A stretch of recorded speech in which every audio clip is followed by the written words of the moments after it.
오늘 마가복음 12장 35절로 44절까지 말씀을 통해서 주님을 향한 참된 헌신이라고 하는 주제로 함께 은혜를 나누기를 원합니다. 우리는 살아가면서 끊임없이 고백하고 드립니다. 누군가를 의지하고 무엇인가에 마음을 쏟고 어떤 대상 앞에 나의 시간과 물질과 정성을 바칩니다. 그런데 중요한 질문이 있습니다. 나는 누구를 주님으로 고백하고 있는가? 라고 하는 질문입니다. 나는 무엇을 주님께 드리고 있는가? 라고 하는 이런 고백이죠. 오늘 본문은 마가복음 12장 마지막 단락으로서 세 가지 장면을 통해 예수님께서 우리의 믿음, 고백, 삶의 태도를 점검하게 하십니다. 예수님은 다윗의 시를 인용하시며 메시아의 정체를 드러내시고 서기관들의 위선과 탐욕을 경고하신 뒤 가난한 과부의 두 랩돈 헌신을 칭찬하십니다. 각각의 장면은 별개의 내용이 아니라 하나의 흐름 안에서 참된 믿음이 무엇인가를 말해주는 하나님의 메시지입니다. 오늘 본문은 우리에게 세 가지 질문을 던지고 있습니다. 나는 예수님을 누구로 고백하는가? 라고 하는 거예요. 나는 예수님을 어떤 분으로 알고 있는가? 라고 하는 이 질문이고, 두 번째, 나는 어떤 신앙의 자세를 가지고 있는가? 라고 하는 두 번째 질문입니다. 세 번째, 나는 어떤 헌신으로 주님 앞에 서는가? 오늘 첫째, 다윗이 고백한 주님이 35절로 37절에 나옵니다. 예수께서 성전에서 가르치시며 서기관들이 그리스도를 다윗의 자손이라 부르는 메시아 사상에 대해 문제를 제기하고 있습니다. 여러분, 서기관들은 구약 성경에 능통한 사람들이에요. 능통하다고 하는 말은 의미를 잘 이해했다는 말이 아니에요. 내용을 지식으로 잘 알고 있는 자들이라는 거예요. 그래서 그들은 너블너블 이야기를 잘해요. 그리스도를 다윗의 자손이라고 그들이 말해요. 그런데 그런 그들을 향해서 예수님께서 이 메시아, 이들이 가지고 있는 메시아 사상에 문제가 있다라고 하는 문제 제기를 하신다는 것입니다. 이는 단순한 신학적인 논쟁이 아닙니다. 예수님은 시편 110편 1절 말씀을 인용하시면서 다윗이 내 주라 고백한 분이 누구인지 묻습니다. 여러분, 다윗이 내 주라 그래요. 내 주. 그럼 다윗이 내 주라고 말했던 분은 도대체 누군지 아냐? 라고 물어봐요. 자, 여기서 한 가지 질문을 또 던질 수 있는데요. 우리가 어떻게 구원받으셨어요? 예수님을 믿음으로 구원받으셨죠? 예수님은 2000년 전에 오셨어요. 그러면 예수님이 오시기 이전에 살았던 구약의 사람들은 구원을 받았을까요? 못 받았을까요? 받았을까요? 못 받았을까요? 어떤 분은 글쎄요, 이런 분도 계세요. 어떤 분들은 못 받았을 거라 그래요. 그럼 구약을 살아왔던 분들은 도대체 뭐예요? 그럼 다윗도 구원을 못 받았을까요? 모세도 구원받지 못했을까요? 노아도 구원받지 못했을까요? 우리가 분명하게 알아야 될 것은 이거예요. 예수 그리스도가 오시기 이전에 살았던 구약의 사람들은 약속된 오실 메시아를 믿음으로 구원받았다는 거예요.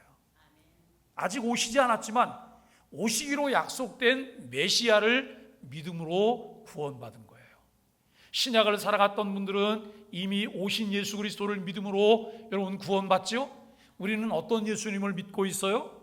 이 땅에 오셔서 대속의 죽음을 담당하셨을 뿐만 아니라 십자가에서 3일 만에 죽었다 3일 만에 다시 부활하시고 승천하셨다가 다시 심판해 주러 오실, 재림하실 주님을 믿음으로 우리는 구원받는 거예요.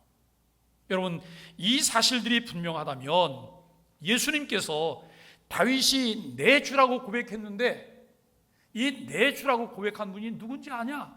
라고 하는 질문이에요. 서기관들이 대답하기가 쉽지 않아요.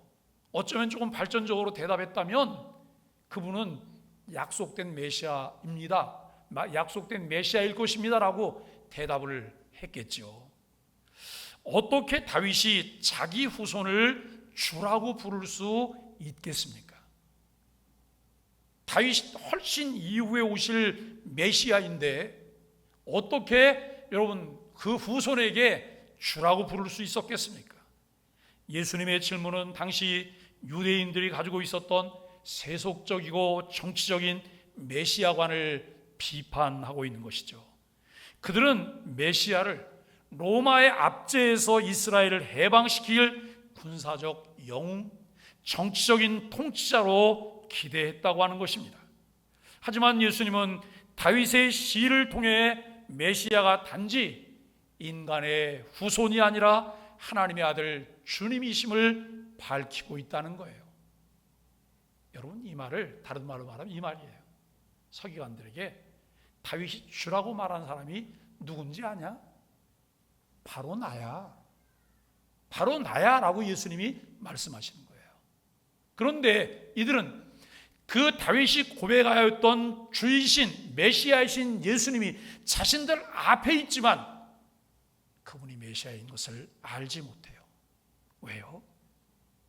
구약 성경의 메시아 약속에 관한 내용들을 잘 알고 있지만 그 의미가 무엇인지를 이해하지 못했기 때문에 구약 성경이 가르치는 그 대상이 그들 앞에 있는 예수님이라는 사실을 생각할 수가 없었던 거예요. 우리는 예수님을 누구라고 생각하세요? 우리에게 예수님은 어떤 분이실까요? 이 말씀은 오늘날 우리에게도 도전합니다. 우리는 예수님을 나의 구주로 고백하지만 혹시 그분을 나의 문제를 해결해 주는 유용한 도구로 여기고 있지는 않은가요? 왜 교회 다니세요? 몸이 아파서요. 왜 교회 다니세요? 요즘 머리가 아프고 복잡해서요. 왜 교회 다니세요? 재정 문제가 많이 생겨서요. 왜 교회 다니세요? 뭐 이런저런 문제들 때문에. 여러분, 그럴 수 있어요. 그게 주님께로 나올 수 있는 여러분 빌미가 될 수 있어요. 그러나 그것이 목적이어서는 안 돼요. 그것이 목표이어서도 안 된다라고 하는 것을 우리는 알게 돼요. 많은 사람들이 여러분 예수 믿으면 복 받는다고, 도대체 무슨 복을 받으셨나요? 받은 게 없어서 나 이제 그만 다닐 거라고, 나 이제 천주교로 갈 거라고, 나 이제 불교로 갈 거라고, 나 이제 신천지로 갈 거라고. 여러분, 이게 정상인가요? 우리가 교회를 다니면서 성경이 우리에게 말씀하고 있는 복음의 진리를 바르게 이해하고 있다면 이리저리 떠돌아다니는 여러분 이 유목민 신앙을 우리가 청산하게 되어지죠. 그런데 그게 해결이 안 되기 때문에 여러분 이리 갈까 저리 갈까 차라리 돌아갈까 그냥 사방을 헤매고 방황을 해요. 어디 가도 답이 없어요. 왜요? 내가 생각하는 답을 기다리고 있기 때문에. 내가 생각하는 답이 아니라 무슨 답이에요? 성경이 계시하신, 하나님이 말씀하시는 답을 기다려야 돼요. 답을 찾아야 돼요. 그것을 만났을 때 우리가 아멘할 수 있어야 돼요. 여러분, 주님이라 부르면서도 주님의 뜻이 아니라 내 뜻을 이루기 위한 수단으로 여기고 있는 것은 아닐까요? 주님이 도대체 무슨 말이에요? 주인이라는 말이에요. 내 삶의 주관자라는 거예요. 내 삶의 주인이시라는 거예요. 그렇다면 주인을 내가 내 마음대로 하는 건가요? 아니면 내가 주인의 뜻을 따라야 되는 건가요? 주인의 뜻에 순복해야 되는 거잖아요. 그리고 우리가 주님이라고 불러야 되는데 내 뜻을 이루기 위한 수단으로 주님을 이용하려고 해요. 나는 예수님을 단지 나를 돕는 분으로 내 문제를 해결하는 존재로 생각하고 있지 않은가라고 하는 거예요. 예수님은 어떤 분이실까요? 그분은 나와 어떤 상관이 있을까요? 나와 무슨 관계가 있을까요? 두 번째, 외식하는 서기관들에 대한 경고입니다. 이어서 예수님은 서기관들에 대해서 날카로운 비판을 이어가십니다. 서기관들은 율법의 전문가였고 종교와 정치의 엘리트들이었습니다. 그러나 그들의 삶에는 하나님에 대한 경외보다 사람의 인정과 자기 영광이 우선이었습니다. 저는 중세 때 종교개혁 이후에 많은 신앙의 선배들이 성경 말씀에 있는 교리들을 정리하기 시작했어요. 그때 정리한 교리가 뭐냐면 웨스트민스터 신앙 고백서예요. 소요리문답, 대요리문답. 그리고 그 당시에 여러 지역에서 여러분 이 교리에 관한 문답집들이 나오기 시작했어요. 그런데 소요리문답 1문에 보면 사람의 제일 된 목적이 무엇이냐라고 물어요.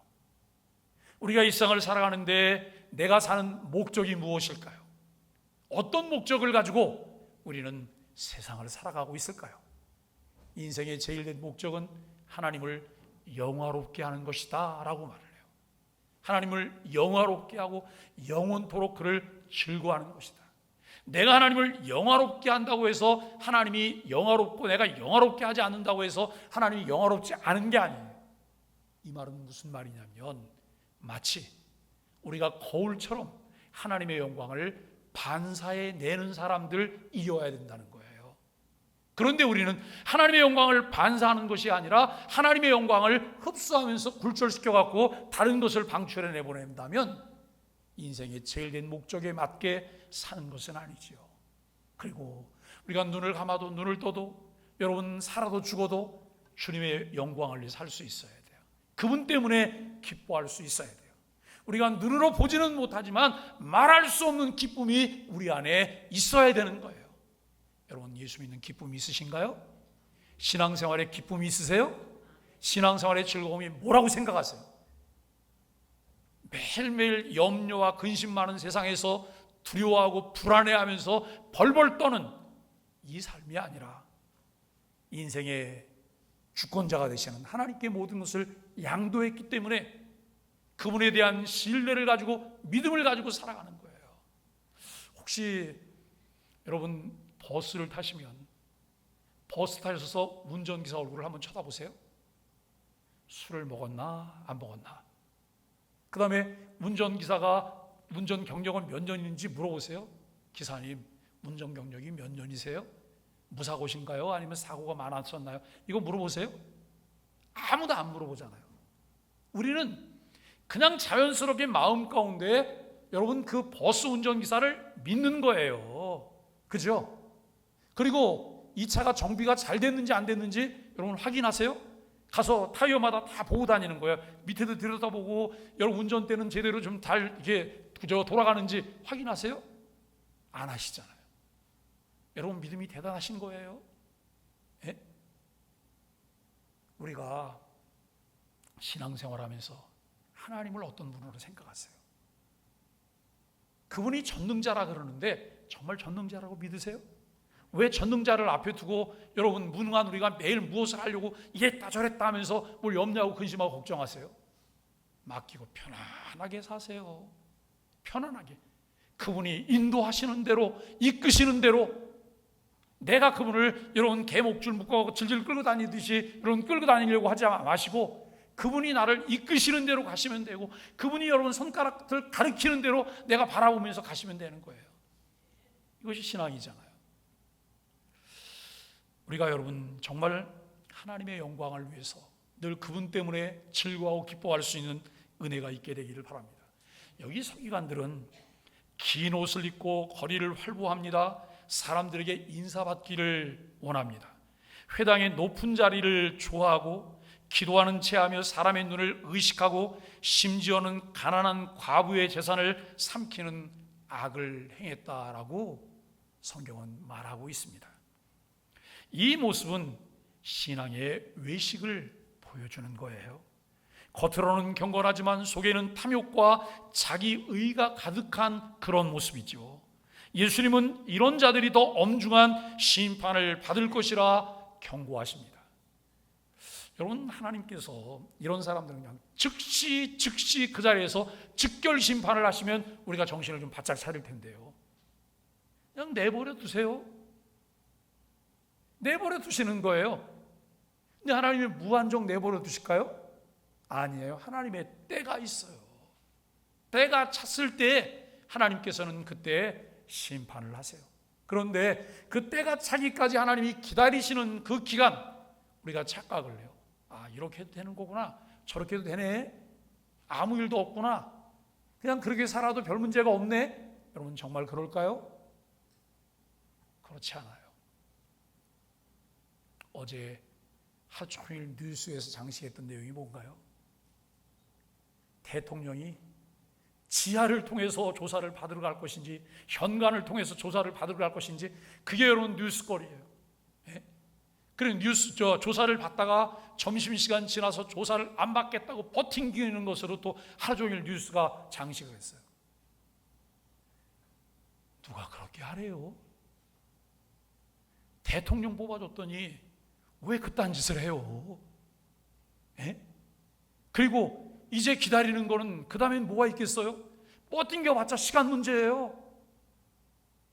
일평생 교도소를 내 집 삼아서 부부가 함께 살아야 되는 그런 상황이에요.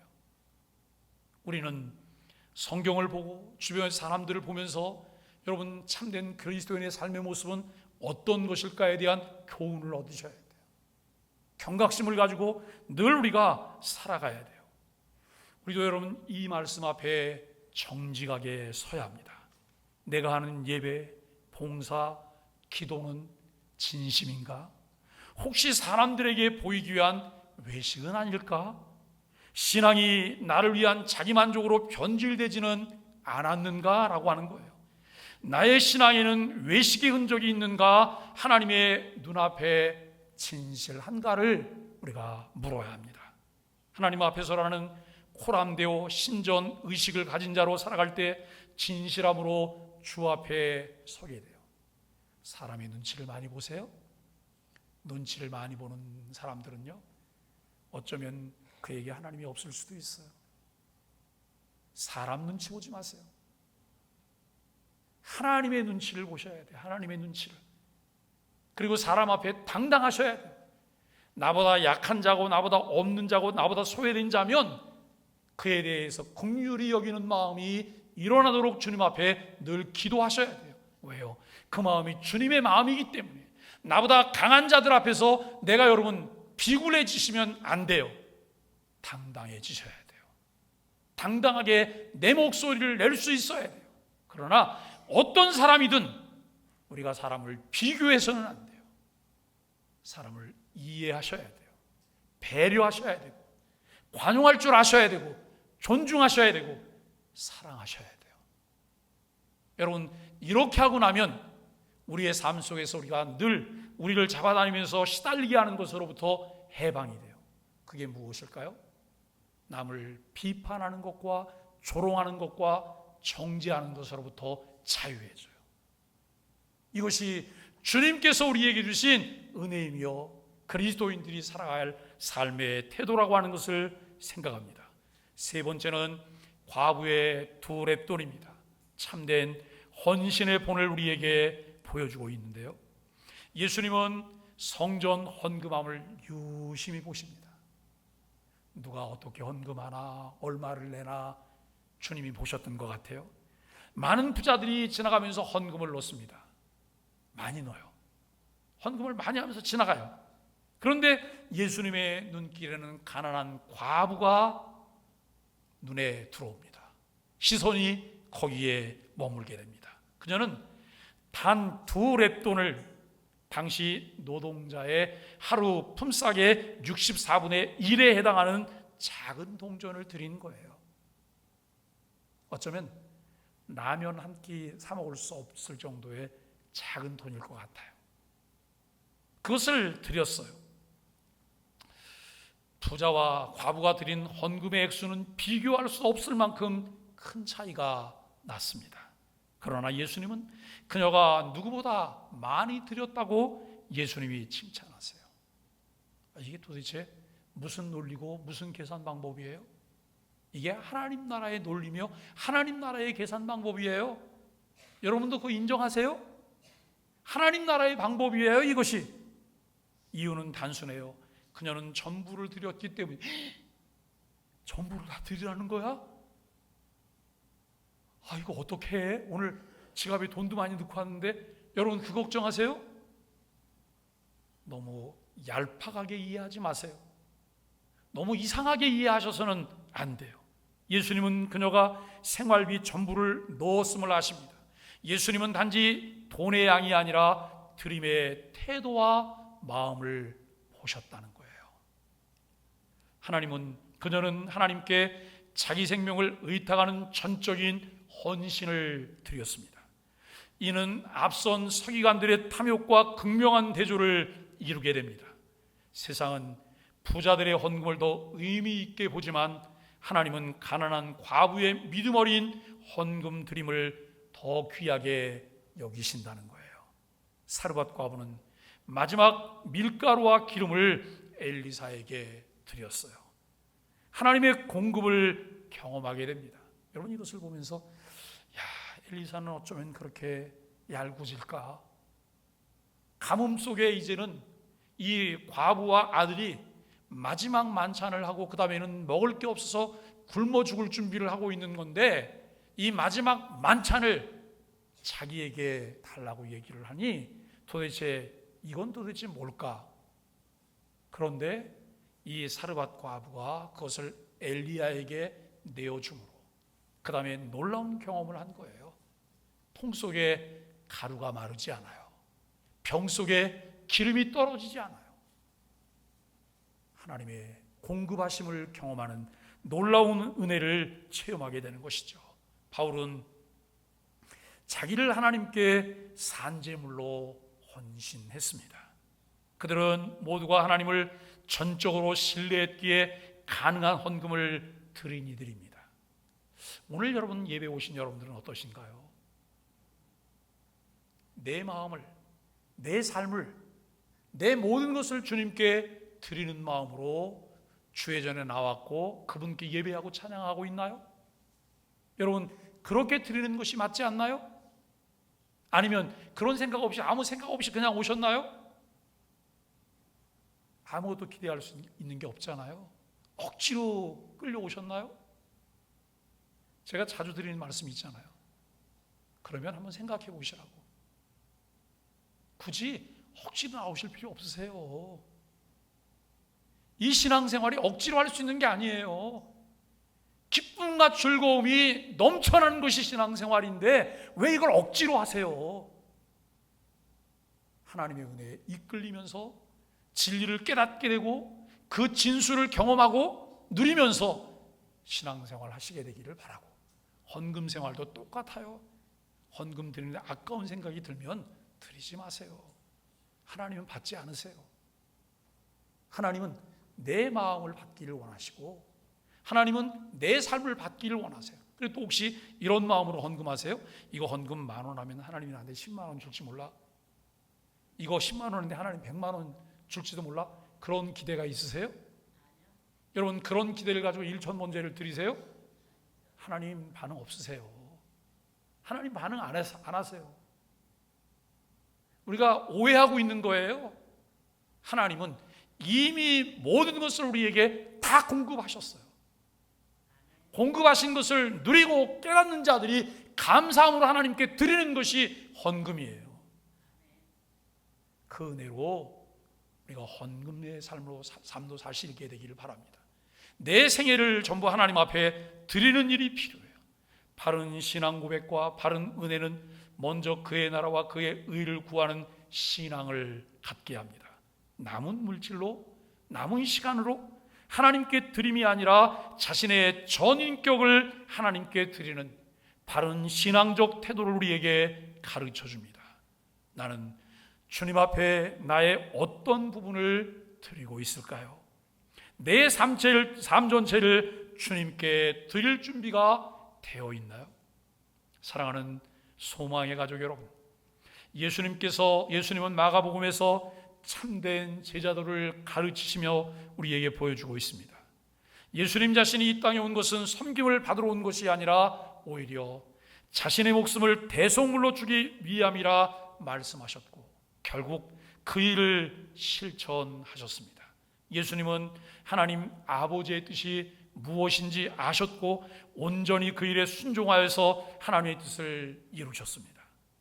참 그리스도인이 되고 참 제자가 되는 것은 예수님이 누구신지 그분에 대한 바른 고백에서 시작됩니다.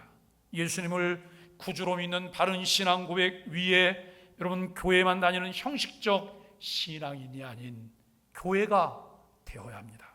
그리고 그분을 따르는 신자는 형식적 종교를 넘어서 전인격적인 헌신을 드리는 삶을 살게 됩니다. 주님은 우리의 중심을 보십니다. 오늘도 삶 전체를 드리는 그 한 사람을 찾으십니다. 오늘 말씀을 마음에 새기며 몇 가지의 질문을 마음에 이제 또 새기고 답을 하나님 앞에 내어놓을 수 있기를 바랍니다. 나의 신앙 고백과 삶이 일치하고 있는가라고 하는 거예요. 사람 앞이 아닌 주님 앞에 진실한 신앙인인가? 헌신은 어느 영역에서 시작이 되어야 하는가? 주님을 향한 고백과 삶의 일치가 이루어져서 우리의 남은 생애를 주님께 의탁하며 전인적 헌신의 삶을 살아가는 소망의 가족들이 되시기를 예수 그리스도의 이름으로 간절히 축복합니다.